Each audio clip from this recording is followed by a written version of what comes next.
Good morning বন্ধুরা, কে কেমন আছো? আশা করি ভালো আছো। অনেকদিন পর তোমাদের সাথে গল্প করতে চলে এসেছি। দেখো, শীত পড়ে যাচ্ছে তো, আর প্রচুর ঠান্ডা পড়বে।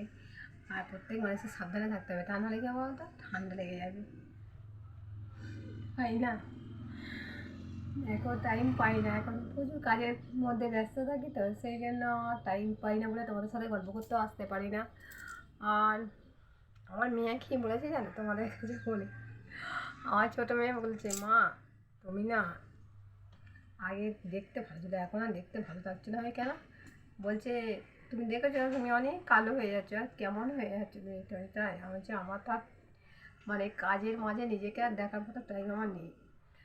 সারাদিন এত পরিশ্রম, আর সন্ধ্যের পর একবার যখন বসি আবার তো রাতে 11টা পর্যন্ত বসি, এত আনন্দ লাগে। আমি আর নিজেকে আর নিজের মানে যত্ন নেওয়ার মতো আমার আর টাইম নেই। মানে সেই বিছানায় ঘুমাতে পারলে বাঁচি, সেই হয়েছে আমার। আর বলছি, তা যাওয়া হয় হোক।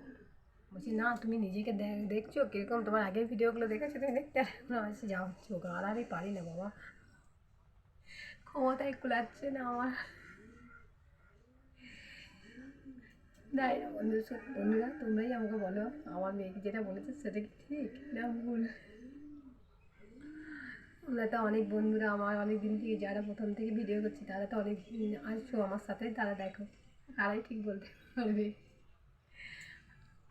অনেকদিন ভাবলাম বন্ধুদের কাছে তো যাইনি, আর গল্প করিনি, আজকে যাই, গিয়ে একটু গল্প করে আসি।